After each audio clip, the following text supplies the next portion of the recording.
నమస్తే, నేను Sridevi. Welcome to special interview. మాజీ ప్రధాని మన్మోహన్ సింగ్ గురువారం రాత్రి కన్నుమూశారు.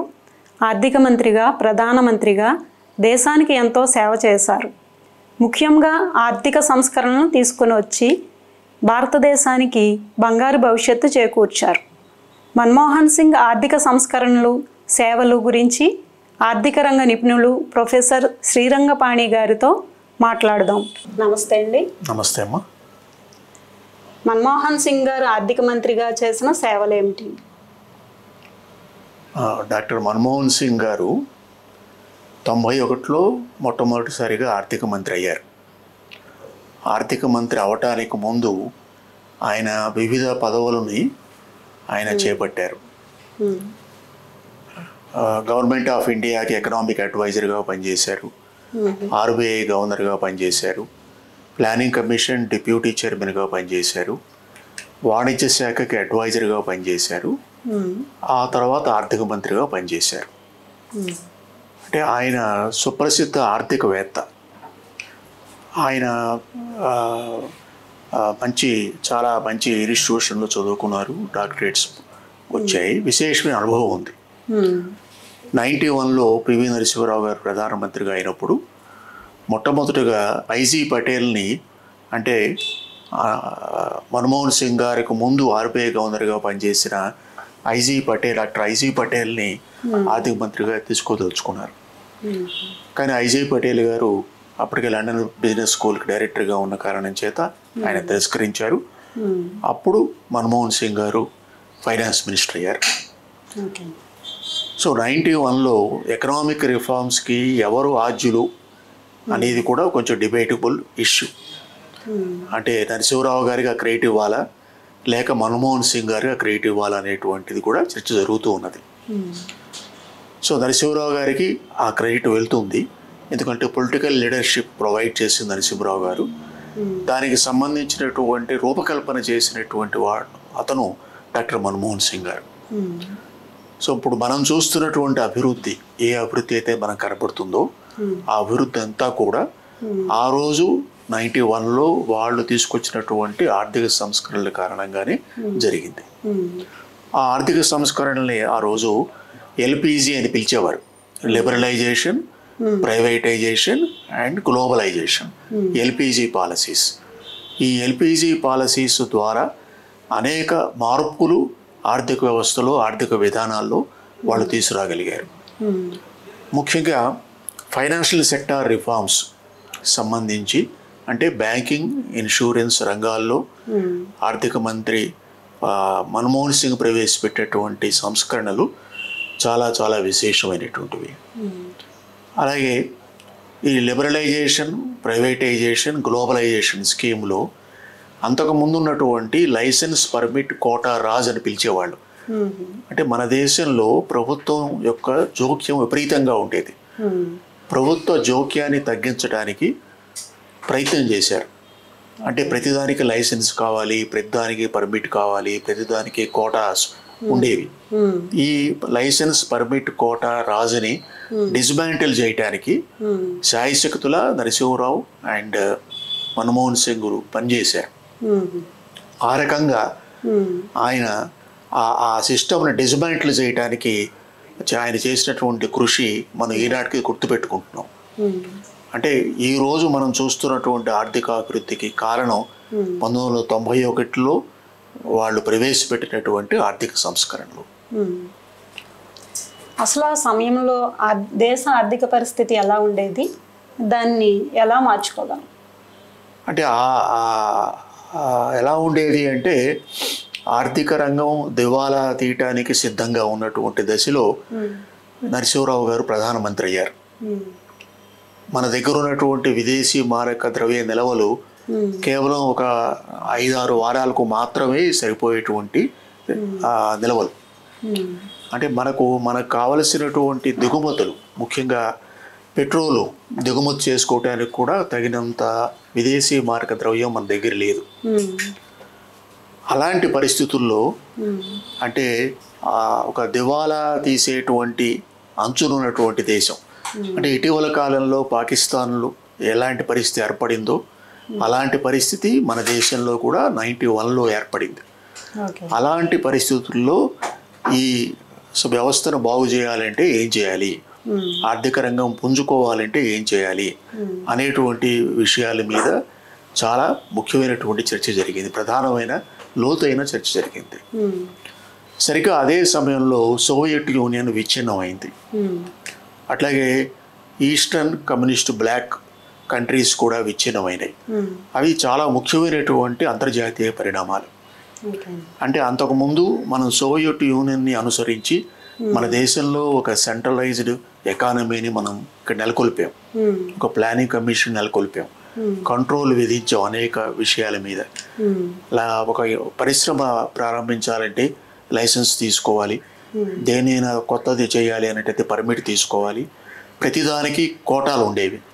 అంటే ఉదాహరణకు మనకు స్కూటర్ కావాలి అంటే దానికి చాలా కాలం వెయిటింగ్ ఉండేది, టెలిఫోన్ కావాలంటే చాలా కాలం వెయిటింగ్ ఉండేది, ఎల్పిజి గ్యాస్ కావాలంటే కూడా చాలా కాలం వెయిట్ పీరియడ్ ఉండేది.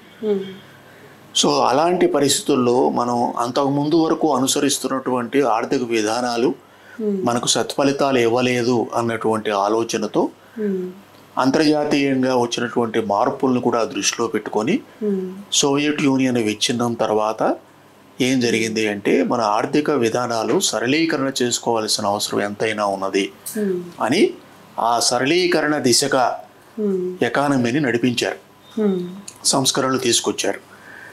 దీనికి ఇప్పుడు మనం ఆ పరిస్థితుల్లో దేశంలో ఉన్న ఆర్థిక సంక్షోభం నుంచి బయటపడటానికి మనకు ఇంటర్నేషనల్ మానిటరీ ఫండ్, ప్రపంచ బ్యాంకు యొక్క ఆర్థిక సహాయం మనం తీసుకోవాల్సి వచ్చింది. అంతర్జాతీయ ద్రవ్యనిధి, ప్రపంచ బ్యాంకు యొక్క సహకారం మనకు అవసరం వచ్చింది. సో అప్పిచ్చేవాడు కొన్ని షరతులు విధిస్తాడు, షరతులు లేకుండా ఎవడు అప్పివ్వడు. కాబట్టి ఈ IMF కానీ వరల్డ్ బ్యాంక్ కానీ వాళ్ళు కొన్ని కండిషనాలిటీస్ మనకు చెప్పారు. ఆ కండిషనాలిటీస్ని ఇంప్లిమెంట్ చేయడానికి చాలా ధైర్యం కావాలి. అయితే ఇండిపెండెంట్గా కూడా గవర్నమెంట్ ఆఫ్ ఇండియా వేసినటువంటి అనేక కమిటీస్లో కూడా అలాంటి కండిషనాలిటీ, అలాంటి సంస్కరణల యొక్క అవసరాన్ని నొక్కి చెప్పడం జరిగింది. దానితో అప్పుడు ఆ సంక్షోభం నుంచి బయటపడటానికి ఏమేం కావాలో వాటన్నిటినీ ఆనాడు చేయటం జరిగింది. అంటే ముఖ్యంగా ఫైనాన్షియల్ సెక్టార్లో, బ్యాంకింగ్ రంగంలో, ఇన్సూరెన్స్ రంగంలో, అట్లాగే స్టాక్ మార్కెట్ సంబంధించి కొన్ని రిఫార్మ్స్ తీసుకురావటం. ఇప్పుడు మనం అనుకుంటున్న సెబీ ఏదైతే ఉందో, స్టాక్ మార్కెట్ ఇన్వెస్ట్మెంట్ నియంత్రించేటువంటి సెబీ అప్పుడే వచ్చింది. ఇన్సూరెన్స్ రెగ్యులేటరీ అథారిటీ కూడా అప్పుడే తీసుకొచ్చారు. బ్యాంకుల్ని ప్రైవేటీకరణ దిశగా చేశారు.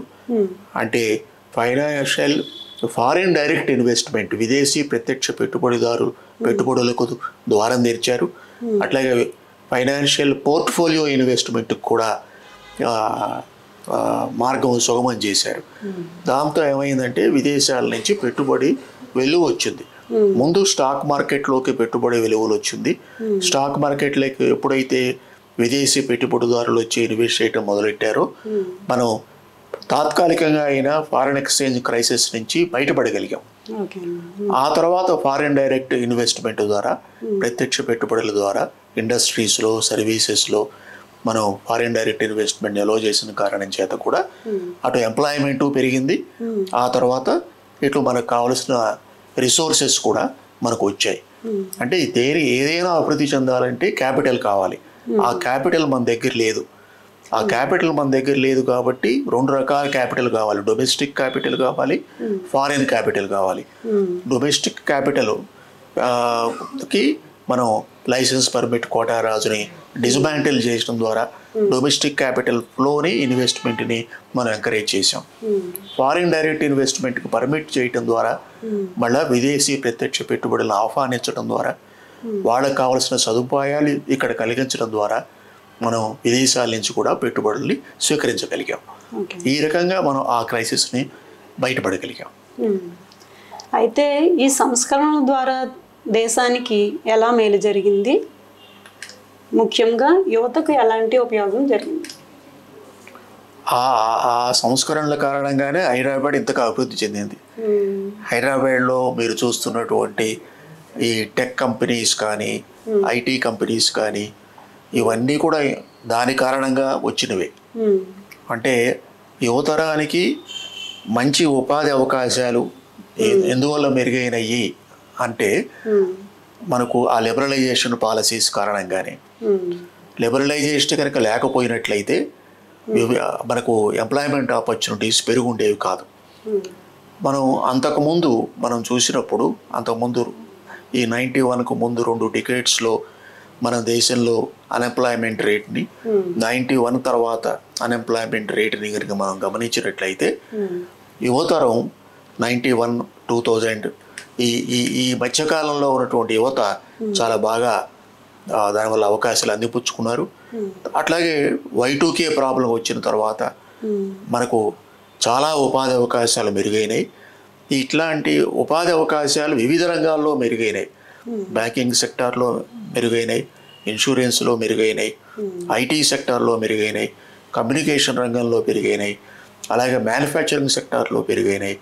సో వివిధ రంగాల్లో యువతకి ఉపాధి అవకాశాలు చాలా విస్తృతంగా పెరిగాయి.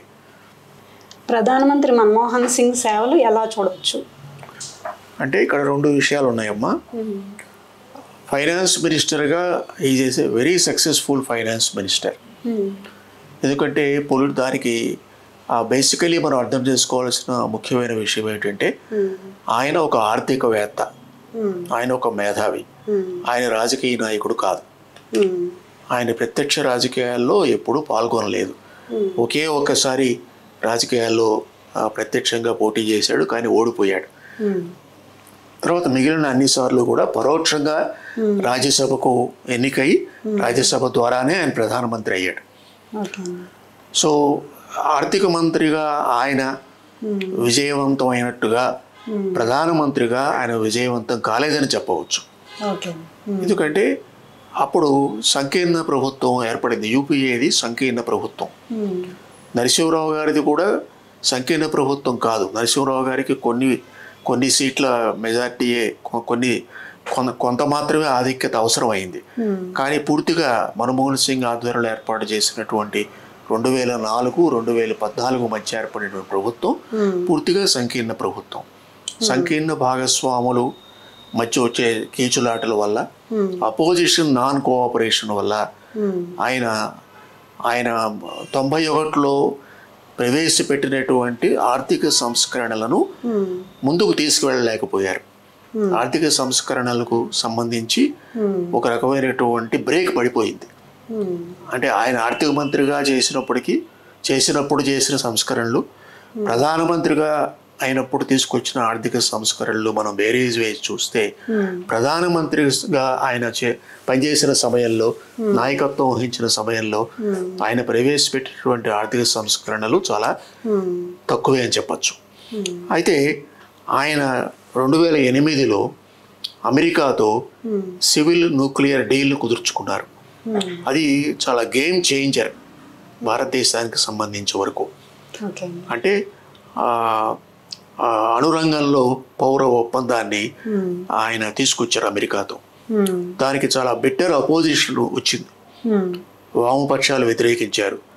కానీ ఆయన చిట్ట వరకు తన గవర్నమెంట్ పోయినా సరే ఈ సివిల్ న్యూక్లియర్ డీల్ చాలా అవసరము దేశానికి అని ఆ సివిల్ న్యూక్లియర్ డీల్ కట్టుబడి ఉన్నారు. దానికి తీసుకొచ్చారు. అది చాలా మేజర్ డెవలప్మెంట్. ఈ సివిల్ న్యూక్లియర్ డీల్ వల్ల భారతదేశం అంతకుముందు ఏకాగ్గా ఉంది. అంటే మనం గమనించాల్సింది ఏమిటంటే 91 వరకు మన రష్యాతో స్నేహంగా ఉన్నాం, సోవియట్ యూనియన్తో. ఎప్పుడైతే సోవియట్ యూనియన్ కుప్పకూలిపోయిందో మనకు ఇంకొక స్నేహహస్తం కావలసి వచ్చింది. ఆ స్నేహహస్తం అమెరికా మనకి ఇచ్చింది. అమెరికాకు మనకు అంతకుముందు స్నేహ సంబంధాలు అంత బలంగా లేవు. 91 తర్వాత నుంచి స్నేహ సంబంధాలు నెమ్మదిగా బలపడి 2008లో ఈ సివిల్ న్యూక్లియర్ డీల్ ద్వారా అవి పటిష్టమైనవి. అది చాలా మేజర్ అచీవ్మెంట్. ఆ క్రెడిట్ డాక్టర్ మన్మోహన్ సింగ్ ప్రభుత్వానికి మనం ఇవ్వాలి.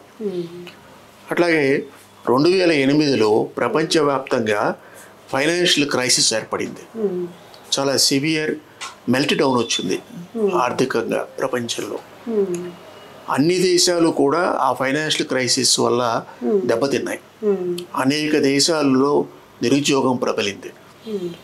కానీ మన దేశంలో మన్మోహన్ సింగ్ ప్రభుత్వం తీసుకున్నటువంటి చర్యల వల్ల మనకు అలాంటి పరిస్థితి ఏర్పడలేదు.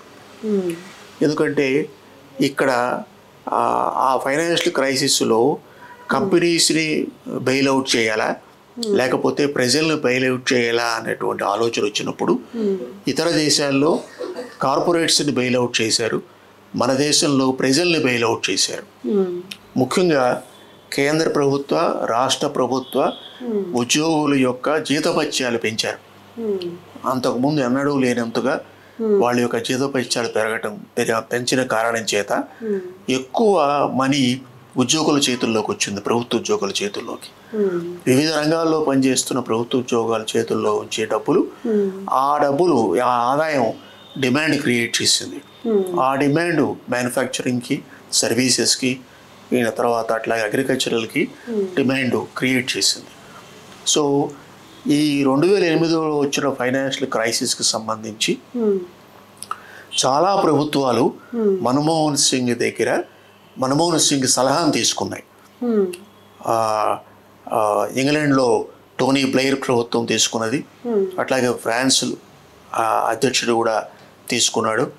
అమెరికా ఒబామా కూడా మన్మోహన్ సింగ్ గారు మా యొక్క ఆర్థిక గురువుగా ప్రశంసించాడు. అంటే 2008 ఫైనాన్షియల్ క్రైసిస్ని చాలా సమర్థవంతంగా డీల్ చేసి ఆ ఫైనాన్షియల్ క్రైసిస్ ఒకటి వచ్చింది, దాని తాలూకు ప్రభావం ప్రపంచం అంతా పడింది. కానీ భారతదేశం చాలా తెలివిగా ఆ ఫైనాన్షియల్ క్రైసిస్ నుంచి తప్పించుకోగలిగిందన్న విషయం కూడా చాలామందికి తెలియదు. ఎందుకంటే దాని ఛాయలు కూడా మన మీద పడకుండా మన్మోహన్ సింగ్ గవర్నమెంట్ దాన్ని మేనేజ్ చేసింది. సో ఆ రకంగా చూసినప్పుడు సివిల్ న్యూక్లియర్ డీల్ ఒకటి, 2008 ఫైనాన్షియల్ క్రైసిస్ని ఆయన డీల్ చేసినటువంటి విధానం, ఈ రెండింటికి కూడా మనం ఆయనకు 100% మార్కులు ఇవ్వవలసి ఉంటుంది. కానీ అట్ ది సేమ్ టైం ఆయన హయాంలో, ఆయన ప్రధానమంత్రిగా ఉన్నప్పుడు చాలా పెద్ద కుంభకోణాలు జరిగాయి. కోల్ స్కామ్ జరిగింది, స్పెక్ట్రమ్ స్కామ్ జరిగింది, చాపర్ స్కామ్ జరిగింది, తర్వాత కామన్వెల్త్ గేమ్స్ స్కామ్ జరిగింది. ఇట్లా అనేక కుంభకోణాలు జరిగాయి ఆయన హయాంలోనే. సో కానీ ఆయన ప్రభుత్వం మీద పట్టు లేదు ఆయనకి. పర్సనల్గా ఆయన వాటిని నివారించలేకపోయారు. తన చుట్టూ అనేక కుంభకోణాలు జరుగుతున్నాయని తెలిసినప్పటికీ కూడా వాటి మీద గట్టి చర్య ఆయన తీసుకోలేకపోయాడు. అందుకని ఆయన్ని మనం అసెస్ చేసేటప్పుడు పాజిటివ్ సైడు నెగిటివ్ సైడు రెండు ఉన్నాయి. పాజిటివ్ సైడ్ సివిల్ అమెరికాతోనూ G8 కంట్రీస్తోనూ మన స్నేహ సంబంధాలు బాగా పటిష్టపరచడానికి కృషి చేశారు. అంటే ఏకధ్రువ ప్రపంచం అయింది సోవియట్ యూనియన్ కుప్పకూలిన తర్వాత. కాబట్టి అమెరికాతో స్నేహ సంబంధాలు చాలా అవసరము అని చెప్పి దానికి పునాదులు వేసింది మన్మోహన్ సింగ్. ఆ పునాదుల మీద ప్రస్తుతం ఉన్నటువంటి మోడీ ప్రభుత్వం ఇంకా దాన్ని విస్తరించింది. బట్ ఆ జరిగినటువంటి కుంభకోణాలు ఏవైతే ఉన్నాయో అవన్నీ కూడా చాలా దేశానికి చేటు కలిగించాయి. అవినీతి బాగా విపరీతంగా పెరిగింది. అందువల్లే ఆ గవర్నమెంట్ మళ్ళా పడిపోయింది కూడా. అంటే కాంగ్రెస్ పార్టీకి ఈ దుస్థితి రావడానికి ముఖ్యమైనటువంటి కారణం 2004 నుంచి 2014 మధ్యలో జరిగినటువంటి అనేక వేల కోట్ల కుంభకోణాలు. ప్రధానమంత్రిగా ఆయన దాన్ని ఏమీ చేయలేకపోయాడు, ప్రివెంట్ చేయలేకపోయాడు. మన్మోహన్ సింగ్ హయాంలో తీసుకొని వచ్చిన చారిత్రక పథకాలు ఏంటి? ఒకటి right to information act. Right to RTI ఆయన హయాంలోనే వచ్చింది. ఆ RTIని ఉపయోగించి మనం చాలా చాలా విషయాలకు సంబంధించినటువంటి ఇన్ఫర్మేషన్ని గ్యాదర్ చేస్తున్నాం. అంటే అసలు RTI లాంటి చట్టం ఒకటి భారతదేశంలో చేయగలుగుతారని ఎవరు ఊహించలే. చాలా బలమైనటువంటి చట్టాన్ని చేశారు, సమాచార హక్కు చట్టం. సో ఇతర ప్రాథమిక హక్కులతో పాటు ప్రభుత్వం యొక్క పనితీరు గురించినటువంటి సమాచారాన్ని పొందేటువంటి హక్కు ప్రజలకు ఇవ్వాలి అని ఆలోచించి ఆ రకంగా డిజైన్ చేశారు ఆ సమాచార హక్కు చట్టాన్ని. తర్వాత వచ్చినటువంటి ప్రభుత్వాలు దాన్ని కొంచెం నీరుగార్చడానికి ప్రయత్నం చేశాయి. ఎందుకు ఈ ఆర్టీఐ యాక్ట్ని కొంత దుర్వినియోగం చేశారు. సో సమాచార హక్కు చట్టం తీసుకురావడం అనేది చాలా ముఖ్యమైనటువంటి చట్టం ఆయన హయాంలో జరిగింది. Number 1. Number 2, national rural employment guarantee act, జాతీయ గ్రామీణ ఉపాధి పథకం. అది కూడా చాలా ముఖ్యమైనటువంటి ప్రోగ్రాం. అనేక ప్రాంతాల్లో ఈ జాతీయ గ్రామీణ ఉపాధి పథకం కిందే ఆ రోజుల్లో ఉపాధి పొందారు. అంటే మన ప్రాంతంలో కూడా కొన్ని ప్రాంతాల్లో, మన రాష్ట్రాల్లో కూడా, తెలుగు రాష్ట్రాల్లో కూడా కొన్ని ప్రాంతాల్లో ఉపాధి ఆ చట్టం కిందే పొందారు. సో కాలక్రమేణా ఈ జాతీయ గ్రామీణ ఉపాధి పథకం కూడా మనకు నీరుగార్చారు. ఇంకొక ముఖ్యమైన చట్టం నేషనల్ ఫుడ్ సెక్యూరిటీ యాక్ట్. అంటే ఈ పబ్లిక్ డిస్ట్రిబ్యూషన్ సిస్టమ్ కింద ఆహార ధాన్యాల సరఫరా ఏదైతే చేస్తున్నారో ఈ ఆహార ధాన్యాల సరఫరాకి సంబంధించినటువంటి చట్టం నేషనల్ ఫుడ్ సెక్యూరిటీ యాక్ట్. ఈ 3 కూడా చాలా ముఖ్యమైనటువంటి చట్టాలు ఆయన కాలంలో తీసుకొచ్చింది.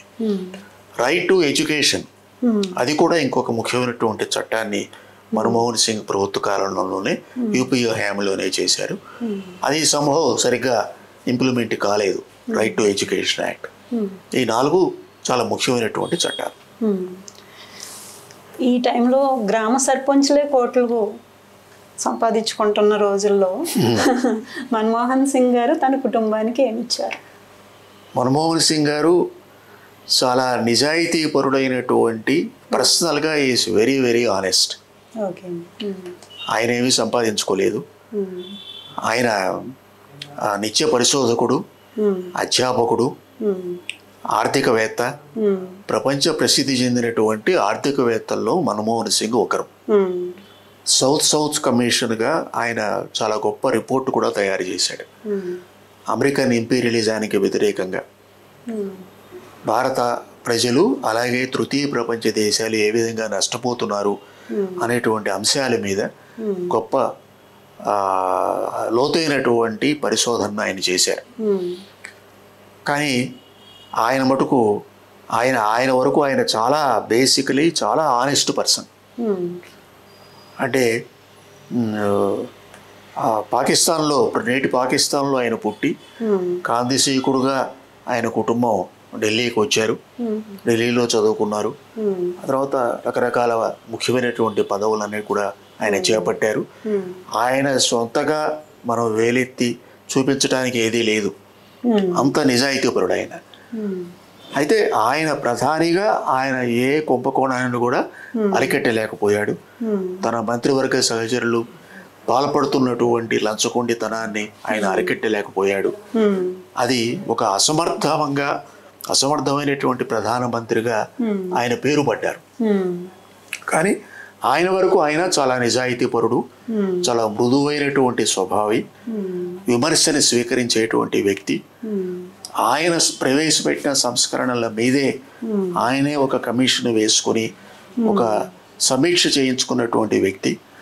ఆ సమీక్షలో ఏవైతే వచ్చాయో, వాస్తవాలు ఏవైతే బయటకు వచ్చాయో, ఆ వచ్చినటువంటి వాస్తవాల్ని ఆయన మళ్ళా పాలసీలో కూడా తీసుకొచ్చుకున్నారు. అనేక సభల్లో ఆయన చేసిన సంస్కరణలకు వ్యతిరేకంగా విమర్శ వచ్చినప్పుడు కూడా ఆ విమర్శలన్నిటినీ కూడా చాలా సహృదయంగా తీసుకున్నవాడు. ఎవరి మీద కక్షపూరితంగా ఆయన వ్యవహరించలేదు. ఎవరు విమర్శించినా ఆ విమర్శని ఆయన తీసుకోవడం జరిగింది. కాబట్టి పర్సనల్గా ఆయన చాలా చాలా నిజాయితీపరుడు. ఫైనల్గా మన్మోహన్ సింగ్ గారి జీవితం నుంచి ఎటువంటి స్ఫూర్తిని పొందవచ్చు? మొట్టమొదటిది చాలా హార్డ్ వర్క్ అమ్మ. ఆయనకున్న నేపథ్యం చాలా సామాన్యమైన నేపథ్యం నుంచి ఆయన చాలా ఉన్నతమైనటువంటి పదవులు స్వీకరించాడు. ఆయన ఎప్పుడు పదవుల కోసం వెంపర్లాడేది. ఆయన్నే అనేక పదవులు వరించాయి. ఆర్థిక మంత్రిగా ఆయన పదవి వరించింది. అట్లాగే ప్రధానమంత్రిగా కూడా పదవి ఆయన్ని వరించింది. Is a reluctant politician. రాజకీయాల మీద పెద్ద ఆసక్తి లేదు ఆయనకి. ఆయనకి ఇష్టమైనది రంగం ఆర్థిక రంగం. ఆ ఆర్థిక రంగంలోనే ఆయన విశేషమైనటువంటి కృషి చేశాడు. సో కష్టపడటం అనేది మనం ఆయన నుంచి నేర్చుకోవాలి. నిజాయితీగా ఉండటం అనేది మనం నేర్చుకోవాలి. విమర్శను స్వీకరించటం అనేది మనం నేర్చుకోవాలి. తర్వాత తనతో పాటు పనిచేసిన వాళ్ళని గౌరవించటం అనేది కూడా చాలా ముఖ్యమైనటువంటి విషయం. సో తను ఎంత ఎత్తుకు ఎదిగినా చాలా వినయంగా ఉండేవాడు, చాలా గౌరవంగా మాట్లాడేవారు, చాలా మృదువుగా మాట్లాడేవారు. ఇవన్నీ కూడా చాలా స్ఫూర్తిదాయకమైనటువంటి అంశాలు. ఇవన్నీ కూడా మనం నేర్చుకోవాలి. ఇప్పుడు మనం ఒక చిన్న పదవి రాగానే ఎగిరెగిరి పడుతున్నారు, చిన్న ఉద్యోగం రాగానే ఎగిరెగిరి పడుతున్నాం. అలాగే ఒక చిన్న డిగ్రీ రాగానే మనకే అంతా తెలిసింది, ఇంకా మనం తెలుసుకోవాల్సిందంటే ఏమీ లేదు అని అహంభావానికి లోనవుతున్నాం. కానీ అలాంటి అహంభావాలు లేనటువంటి వ్యక్తి డాక్టర్ మన్మోహన్ సింగ్ గారు. ఎంతో నిజాయితీపరుడు, మృదు స్వభావి, ఎంతో కష్టపడటం అనేది మనం ఆయన నుంచి నేర్చుకోవాలి. సో ఆయన పాకిస్తాన్ వెళ్ళి ఒకసారి ఆయన పుట్టిన గ్రామాన్ని చూసుకొని వద్దామని కూడా ఆయన అనుకున్నాడు. కానీ 2008లో మా టెర్రర్ బొంబాయిలో జరిగినటువంటి ఉగ్రవాద దాడులు జరిగాయి 2008లో. అది కూడా ఆయన హయాంలోనే జరిగాయి. సో వాటిని పసిగట్టడంలో కూడా ఆ ప్రభుత్వం వైఫల్యం చెందింది. అట్లాగే నేపాల్లో రాచరిక ప్రభుత్వాన్ని కూలదోసి మావోయిస్టులు అధికారంలోకి రావటానికి కూడా ఆయన ప్రభుత్వం పసిగట్టడంలో విఫలమైంది. సో ఈ పర్సనల్ పొలిటికల్గా చాలా ఫెయిల్యూర్స్ ఉన్నాయి ఆయన దగ్గర, కానీ పర్సనల్ ఫెయిల్యూర్స్ మాత్రం లేవు. ఆయనకు 3 అబ్బాయిలు, వాళ్ళందరూ చక్కగా మంచి పొజిషన్స్లో ఉన్నారు. సో ఆయనకంటూ ఆయన ఏమీ సంపాదించుకోలేదు, చాలా నిరాడంబరమైనటువంటి జీవితాన్ని ఆయన గడిపారు. కాబట్టి ఆ విధంగా ఆయన్ని మనం స్మరించుకోవాలి. ఆయన్ని అత్యున్నతమైనటువంటి మనకు సివిల్ బిరుదుతో కూడా ఆయన మనం భారతరత్న లాంటి బిరుదు కూడా ఆయనకి ఇవ్వటానికి తగినటువంటి వ్యక్తి డాక్టర్ మన్మోహన్ సింగ్ గారు. చాలా మంచి విషయాలు తెలుసుకున్నామండి మీ ద్వారా. నమస్తే అండి. నమస్తే. చాలా థ్యాంక్స్ అండి. నమస్తే అమ్మా. Thank you.